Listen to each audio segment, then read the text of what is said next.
On Second Thought, episode 333, brought to you by Hook'em.com, our good friends at Bud Light. Cedric Golden here with Taylor's favorite duck, Kirk Bowles. Spring football, the orange-white game is 1 o'clock on Saturday, weather permitting, and we had to bring in a Longhorn legend to give us a little primer. He's been to a couple of practices, Duck, so he's privileged in that area. He's a Longhorn legend. He's almost a decade-long NFL career. He's a Super Bowl champion, and he's a trustee running unopposed. Somebody get him out of there. Pflugerville ISD. Alex Okafor joins us. What's up, Alex? What's going on, fellas? I appreciate y'all for having me. Hey, Alex. Cedric, how come you're not running for the school board? You live in I Flagrant. haven't run in 30 years, anything. So, I okay. mean, I might run to the store, but I walk to the car to run to the store. I don't run anymore. But Alex, why are you running for school board, Alex? Tell us. Man, so all throughout my NFL career, any chance that I had to give back to, my local elementary school, my local middle school and high school, I've always tried to do that, whether that's providing book fairs for the kids. I remember we started up a reading program at an elementary school that I went to, Spring Hill Elementary, in which I got players from the Chiefs to read children's books to the kids via Zoom. So Nice. everything, like my way of contributing to my community has always been through education. So I think this is a really cool way to get involved. That is friggin' awesome, my Duck, friend. he was raised right, the late Sonia Okafor. We say There you Okafor, go. but when she called me to yell at me, she said Okafor. Ah, I'm gonna do her justice on this pod today. That was my buddy. Um, always taught him to live a life of service, and he's still doing it. Also, Duck, he's gonna run us out of business. He's got a podcast now. He's whoa. got the Behind the Face Mask podcast Competition. on YouTube, and then he's on Third and Longhorns with those other legends. I saw Rob Babers on there, Deshaun, the best spring football player in history, Deshaun Hales was on there. Fozzie is on there. All of those guys, and they're interviewing the Longhorns. We can't get a current Longhorn. I think they're scared of what we might ask them, Kurt. Without a question. So let's get right to the ball. Alex, Yeah. what are the expectations from spring football game on Saturday? Yeah, a few things. So I'll be excited to check into a few aspects of this upcoming year's team. First and foremost, I want some more of the Cedric Baxter and Jadon Blue tandem. I think we all got a little bit of preview of that from the Washington game, and if I'm being honest, I feel like we didn't get to see enough of that during the Washington game. So it's going to be interesting to see how Sark kind of uses those two guys, and I think that's one of the things I'm most excited about.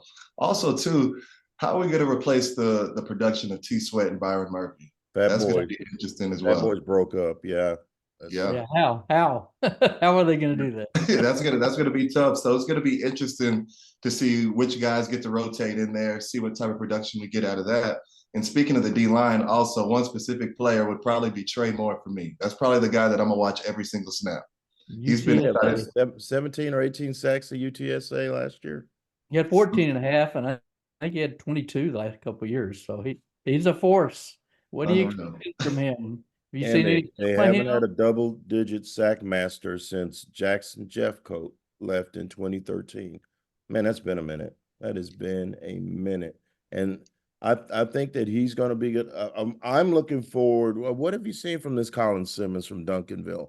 My nephew, they got served up to Duncanville Hutto in the first round of the playoffs last year, and we were just glad that Darian was able to get back to Austin in one piece because a couple of times he had to he had to block Colin Simmons, and yeah, Yeah, they didn't go very well. So, yeah. what have you seen from this young man in those couple of practices that you went to? Yeah, so whenever I went to practice, he didn't they were really trying to work his way in there. I know he's an early enrollee, so they didn't put too much on his plate.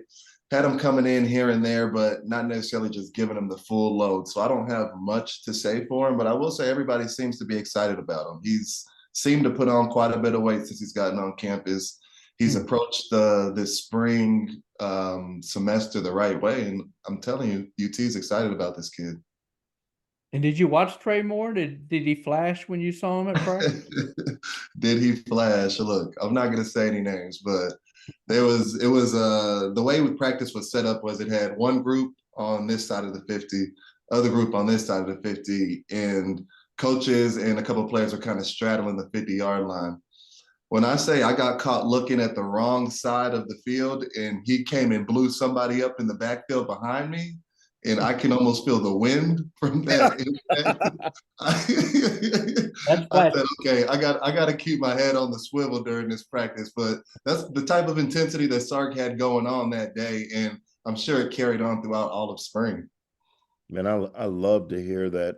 It sounded like, Kirk and I, when we talked to Sark, it sounded like he was saying that the defense got the best of the offense for most of the spring. Does that surprise you, given the bevy of weapons? Is it or is it just a case of Quinn Ewers still having to get used to all of these new receivers? Yeah, no, I'd say don't let Sark fool you. There's quite a few splash plays still on offense, so we don't have to worry about that. But no, defensively, I just love the mentality they came out with when I was at those few practices that I was at. I know I see David Menda. He seems like he's really taking the bull by the horns, and he's really led this thing the right way. And then you got guys like Jade Barron, Ant Hill. Like these dudes love to compete, and I think you see that, and you can feel that on the defensive side of the ball this year. Yeah, you mentioned A Hill. I'm really interested to see him take the next step forward this year. I still think they should have spied on Dylan Gabriel with Ann Hill, and they might have gotten out of that Cotton Bowl with a win last October. So, does he look like a special player to you as a defensive standout yourself? Yeah, no, he looks like the one. And obviously you see him, you see the physical traits he has, you see the size he has, speed, all of that. But I think what you really love to see from him is his competitiveness, man. He doesn't shy away from competition. He doesn't shy away from barking. Like he wants all of that. And it gets me excited watching him. We we asked Sark about culture. They lost a lot of leadership, Oak. I mean, Jalen Ford, Christian Jones. I mean, those are hard guys to replace. That have been leading that thing. Ryan Watts on the back end. And they're going to have the Fat Boys, who we really love watching those two play. They're going to have like at least 8 guys drafted. Worthy, Whittington, AD Mitchell.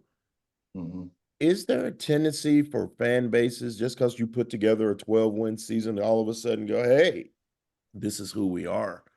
Not, and kind of overlook the process and what went into getting there. How tough is it going to be to keep that level up given the amount of institutional knowledge they just lost? Yeah.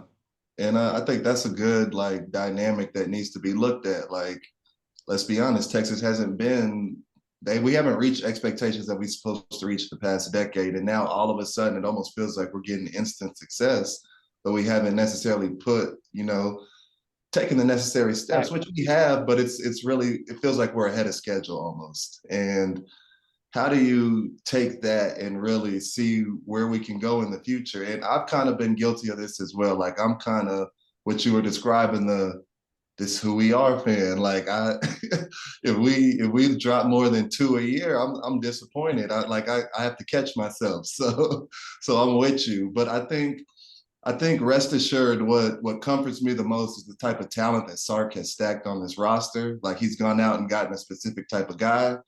He's been able to dominate the portal like no other. So I think with this recruiting, it eases my mind knowing that we'll be able to maintain this type of success. Yeah, I'm like you too. I want to see it. I want to see back to back. I want to Right. see that consistency, and Sark has made it a point to tell us like complacency is the work of the devil, and he's telling his players that, his coaches that, and you know that having been at Texas and an NFL player. How big a step up do you think it will be? Going to the SEC where you have these raging wars every Saturday. Yeah, I think we'll be ready. I think we'll be able to get up for the big games. That doesn't worry me at all. Like the Bamas, the Georgias, like these type of teams, we'll be ready for those games. It's the games. Thanks. It's the games after those Bama and Georgia games that you got to Right. worry about. Like you can't Right. squeak by some of these weaker teams, and we just got to come with it each day, each practice.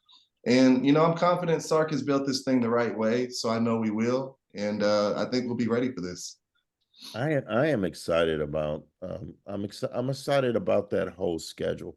It's going to be weird watching them play 4 non-conference games to start the season. That's never happened since I've been on this beat. And the SEC still insists on playing 8 conference games instead of 9, which I don't get. I'm just glad that Texas is not playing Sewanee State or Slippery Rock, Citadel. I just don't have a lot of use for that. Quinn Ewers, I feel like Sark's about to turn him loose and let him be that Colt McCoy type guy they haven't had in a while. Sammy Ellinger was good, but Sammy was more of a tank down on the goal line running the football. Quinn's more of a drop back passer.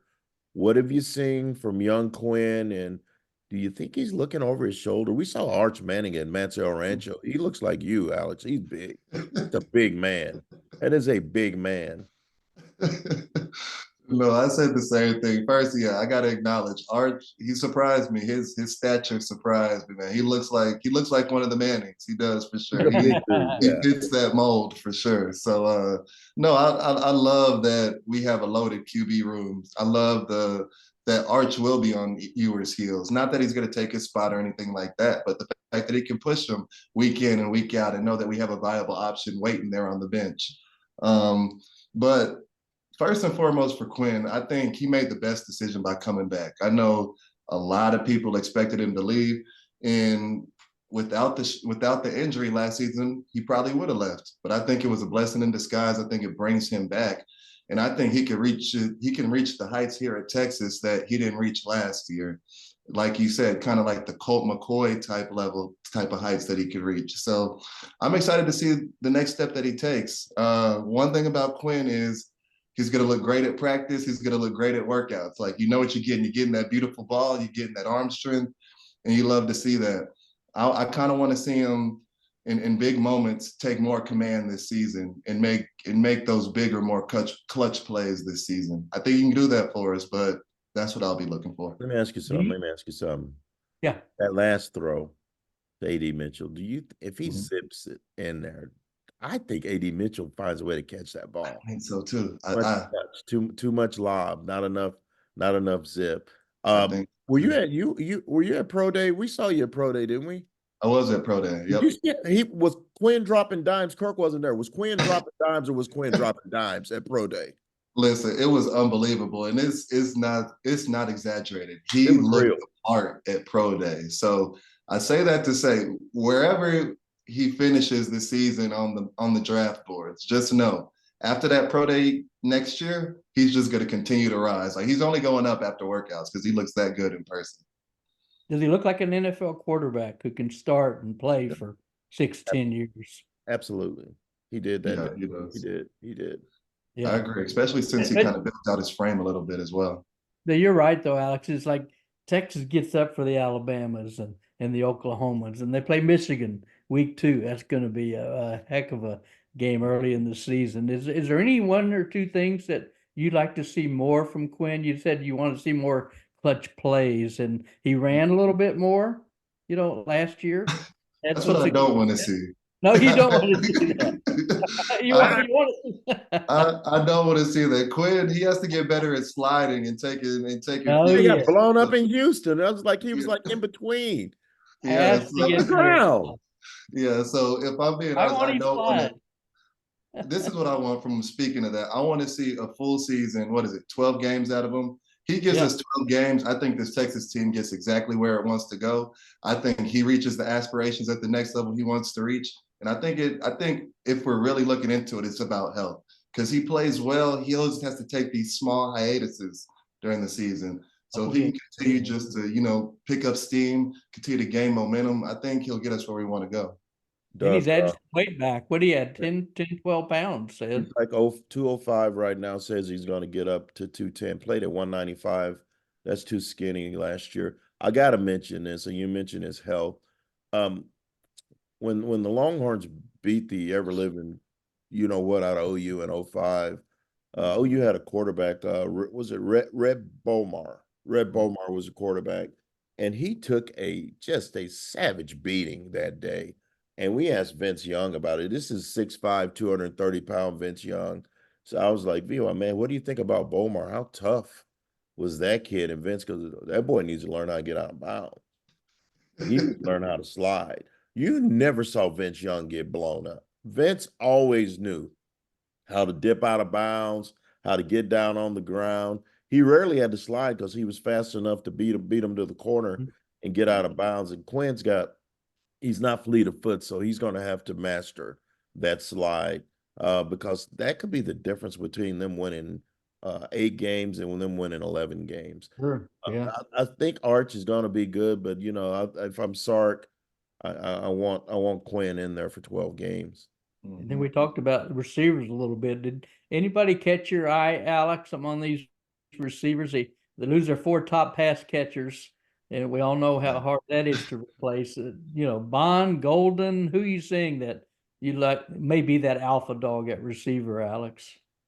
Yeah, so whenever we lost X and AD and Jay Witt, I mean, on paper, I knew exactly what we were losing. And then these dudes go out there and test the way they test. And it's like, I thought I knew what we were losing, but They were great. They're about to get really rich. This room was loaded. This room was loaded. So I was one of the guys that was a little skeptical. I love hearing the names that we picked up during the portal, but I knew what we was losing. So I was like, hold on, let me wait and see what these guys look like once they get on campus. Hey, I'll give it to Sark. We didn't retooled, and these dudes look great. So Bond, he looks like he's going to be that home run hitter. Like he looks like he's not going to say X, but that next deep threat type guy we got. Right. What else? You got Jonte Cook. Jonte Cook, yeah. Yeah, Cook. And the only reason I put his name in there because we didn't really see much of him last year, but you got Cook coming up. I think he's going to put up numbers this year. I didn't see too much of Golden, and not saying, that doesn't mean absolutely anything. I just, at the practice I was at, I didn't see too much out of him. I will say it again. Matthew Golden's another one. Yeah, you didn't see a lot of him. Yeah. Yeah, I didn't see too much of Golden, but Wingo, I know he's been getting a lot of attention at practice. He was a pleasant surprise. He like looking at his measurables, how big you think he is. But then when you actually get there and see him in person, you're like, whoa, he looks even bigger than the numbers that I saw. Like no lie, he looked like if LeBron James had on football pads and he was running across the field. Like he looked like a basketball player out there running. He's a baby too. How big? Again, I'm hearing Roy Williams comparisons already. Yeah, I mean, absolutely. Roy was a grown man in high school. Yeah, when we saw Roy, he was a grown man in high school. Last one for me. We got you on here because you were a sack man. 4.5 sacks in your last college game. Who is the sack master? We keep waiting on Baron Sorrell. I don't know, fam. I like 88, but he flashes. Who is the sack master in 2024? Is it too early for Colin Simmons? Is Ethan Burke going to take another step up? Colton Vacek going to emerge? Who do you see? Yeah. Might not be the answer you're looking for, but I think it's going to continue to be another year of sack by committee. And that's not necessarily the worst thing, just because I think we will put up higher numbers than we did last year. Like, I think Baron Sorrell is going to be looking at a career high this year. I think he's going to have an amazing season. I think those pressures are going to turn into sacks and hits and stuff, and it's all going to connect for him. I think Alfred Collins is going to take a big step. And I think that's what we've been waiting on Alfred. Hey, we've all been waiting a long time, and that's just because we know the potential he has, and he's a local guy. But I think he's going to contribute a lot more this season. I want to shy away from putting too much on Colin Simmons. Like, he's a freshman. He's just a fresh. He can't be the anchor for us. Like, he's not going to come out there and be Jeffco. Like, that is different. So I would like to see him come out there and flash, kind of like, Ant Hill flash a little bit and Burke flash a little bit, maybe to a higher degree than that. But I don't want to put more than that. I think we see the biggest difference maker come in Trey Moore, hopefully. I think that's where we see it. I think that's where we can see the most improvement in this room come from is Trey Moore, just because I think he has all the tools and from what I've seen at practice, the mentality and the competitive spirit to, really make an impact this season. Well, the last one for me, Alex, is concerning the NFL draft coming up next week. I keep hearing the Chiefs love these Longhorn wide receivers, might end up with A.D. Mitch or Xavier Worthy. Do you expect maybe that to be a location for one of these, and anybody else that jumps out at you at this draft for the Longhorns? Man, I would love to. So it's taking everything in me not to not to text my old GM and be like, "Hey, listen about Do X, it. Like it's definitely crossed my mind, but I know what they're doing in the scouting department down there. But I think they can't go wrong with either of those guys. Yeah. Obviously, X is probably going to come off the board sooner just because of speed. Can't teach speed, and that's not even saying nothing to AD because he put up a 4.34, so that's unreal. But if the Chiefs could get either of those receivers, I mean, I think that receiving room is going to be unfair. I think that offense is going to be unfair, and it's going to be scary. That's a great class of receivers. They're gonna need one now. Rashee Rice, might spend most of the season in court. I mean, everybody's doing him.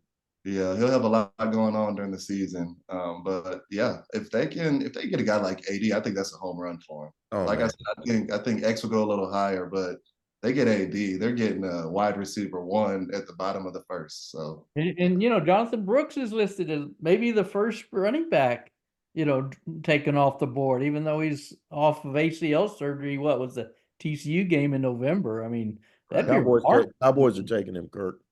Oh, are they? Okay. Their doctor did his surgery. What is that about? He can do a lot worse. There was no drop off from Bijan. As great as Bijan was, Jonathan Brooks stepped in and did everything that Bijan gave him. So do you look for a great NFL career out of JB, Alex? Yeah, I think he's going to be an outstanding pro. It's hard to ignore the numbers and the damage that he did last season. He was unbelievable, catching the ball, running the ball, punching it in once he did get into space. Like, right. I love JB, and I don't think anybody expected that type of season. So I'm so happy for him. Like said, Cowboys would be the perfect fit for him, but I could honestly say that about 3 other Longhorns. I feel like Nick Sweat would be a great fit for him. Yeah, because he's way better than that Maisie from Michigan. He didn't be a drop last year. Yeah, he didn't. We still waiting on him. I think I hope Sweat doesn't drop too far because of what happened. Because Jalen Carter had problem. He dropped a little bit.